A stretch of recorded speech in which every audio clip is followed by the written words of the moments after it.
So guys, today back for another video on the channel. Today we're here for the first episode of the 2020-21 season of the FPL season. I've started a league, it'll be on the screen throughout the full video, so make sure to join my league. The code is there on the screen, so make sure to join it would mean a lot.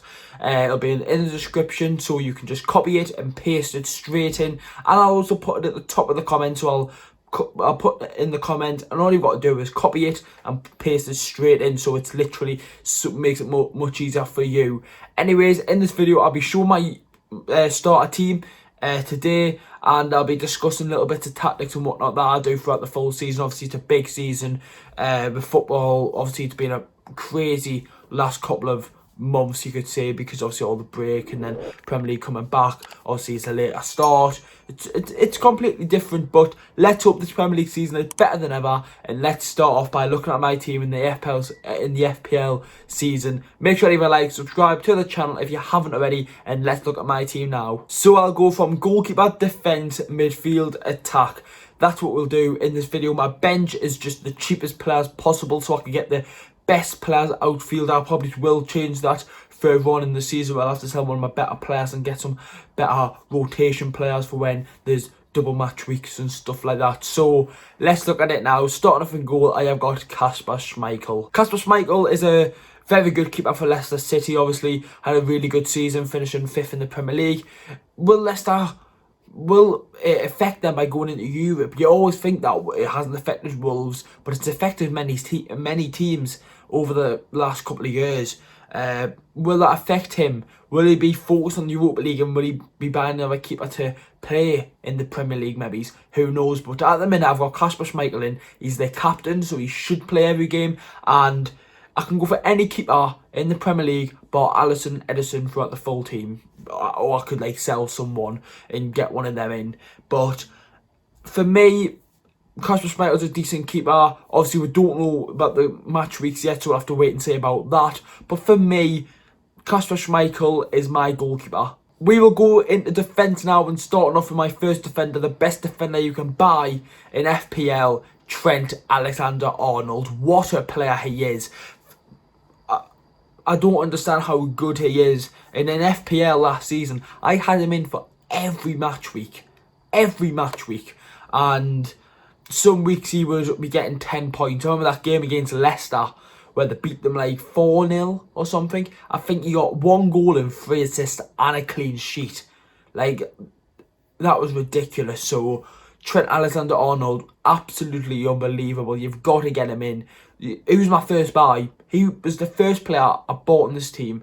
Trent Alexander-Arnold, unbelievable. Next up it is Ayling from Leeds. He is their captain as well. I sort of look into that. When a player is their captain, he will play every game no matter fit or not. He will play every game possible. And for me, Ayling is a decent right back.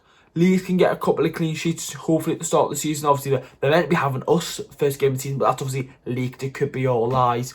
But Ayling, for me, good 4.5 million. You'll definitely get game time for Leeds. For me, he's a even if he's on your bench, he can definitely pick you up some points. Next up is Virgil van Dijk, the beast at the back. People don't normally say, oh, why would you have centre-backs there? Van Dijk scored a lot of goals last season. A lot of goals. Obviously clean sheets. He's a brilliant player. And he's also good if they get a decent 2-0 win, right? And say if none of the big scorers score like your Salah, Mane, and they keep a clean sheet and Van Dijk has a good game, it's very easy for him to get bonus points. And people might not know about bonus points properly. Follow FPL's Twitter. They announced the bonus points at half time, and then they could change throughout the full game. Van Dijk picks up a lot of bonus points. For me, Van Dijk is a must. Next up there's Laporte from Manchester City. I had to get a Manchester City defender in. I think they will have a good season next season, and Laporte is their best centre-back. He is injury prone, which is not good, so that's why you sort of do need a decent player on the bench. I haven't, because I've made a massive risk by putting it all into my first team. But Laporte, great defender. Will Ake play with him? It'll be weird. It'll be different because both of them are left-footed. So will Stones, will Otamendi play, or will they sign someone else? Laporte is a decent buy. He's a risk buying him because obviously he gets injured a lot, but 6 million, it's not too bad considering Trent 7 and Van Dijk 6.5. I'm moving on to the midfield now. I'm going from left to right. So who is it? It's Mohamed Salah. What a player. I remember I've had Mohamed Salah in from when he came from Liverpool. I didn't have him at the start, then obviously he broke out in a fantastic start. I thought, oh, well, I've got to get this lad in. He's doing brilliant for Liverpool.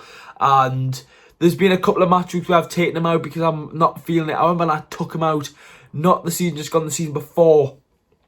Took him out and he scored a hat-trick against Bournemouth and he would have been my captain. I was so gutted about that. But for me, Mohamed Salah, he's one of them players who will guarantee you points at the start of the season. And for me, Salah's a must. Next up it is Dendoncker. He was unbelievable last year. He was playing centre-back, so he was really good there, getting clean sheets. And obviously he doesn't get the clean sheet points as a midfielder does, but he can get goals, and he's one that you've got to watch out for. He's a big lad, so off corners or free kicks, they're aiming for Dendoncker. He's a really good player. Last season, he was only 4.5 million. He's went up to 5 million, which I still think is ridiculous. Dendoncker, he's been in there for so long for me, and he's staying in there for this season. Obviously, the next man, there's only one man, the best player in the Premier League, Kevin De Bruyne. What a player. Had him in last season for most of it, and he was absolutely incredible. To be fair, De Bruyne gets dodged off so many assists because they don't give it to them because they might deflect off a defender or something, right? Kevin De Bruyne, absolutely unbelievable. He's 0.5 cheaper than Salah, so that could be something to look at. And Aubameyang is 12 million as well, which I think is ridiculous. And he's a midfielder. I don't know why Aubameyang isn't a striker in this FPL, but yeah, Kevin De Bruyne in the team, absolutely. And the next one, this is an absolute bargain. Saint-Maximin for 5.5 million. Why have they put Maximin the same price as Christian Atsu? What? I'm not going to complain because he's definitely in my team. He's an unbelievable player, and this could be the season where he pushes on, get the goals and the assists, and fans will look at it and go, oh, well, he only got 3 goals in the Prem and 4 assists or something like that, right? The amount of chances that he missed because he didn't have a clinical striker in front of him was ridiculous. Dwight Gale missed so many chances for when Saint-Maximin was putting him in. I remember Southampton, he should have triple assists. He did it against Bournemouth, he got triple assists. There's a Bournemouth last season, didn't give him it, but Maximin, 5.5 million. What a bargain. Get him in, even if he's for your bench, right? Definitely get him in my opinion.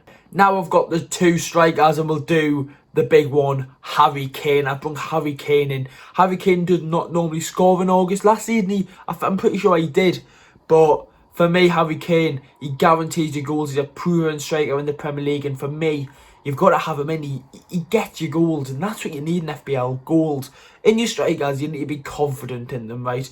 If you're feeling like, oh, I don't want to be striker scoring, that's never a good sign. Harry Kane will guarantee his goals, and hopefully he does for Spurs this season. Hopefully they'll have a better season than last season. And the next one, this man's been in since the start, since Wolverhampton Wanderers got promoted, Raul Jiménez. He was unbelievable. There was a couple of times in his first season where I had him as my captain for some match weeks, right? And he pays off. And this is the 3rd season I have Raul Jiménez in. He's a lot more pricey than what he was in 8.5 million. But yet again, for me, I think it's worth it. He gets service. He gets service from Traore, Neto, Jota. He gets support from his players, even his midfielders, and João Moutinho and Ruben Neves get up the field and really help him, which gets him goals. There's a reason why he's got like 12 goals each season. He gets service and he gets the team with him. The team gets him. They get his play style. He's not a pacey player. He's a bit more physical. Gets them goals. Works with Nuno. He gets you goals. Simple as that. Right, lad, that is my FPL team summary video. Make sure to leave a like. Subscribe to the channel if you haven't already. Yet again, please join the league. I got nearly 500 people last season. It might be even more. But if we can get around that number again, it would be absolutely amazing. So it would mean a lot if you could go and join the league. It would mean a lot. Anyways, lads, I'll see you all in the next video, I've got a video, it's a tier list, so stay tuned for that, lads. See you in the next one, lads. Whenever that will be, have a good one, join the league, just let me know your teams, and I'll see you all for the start of the season in the FPL 2020-21 season.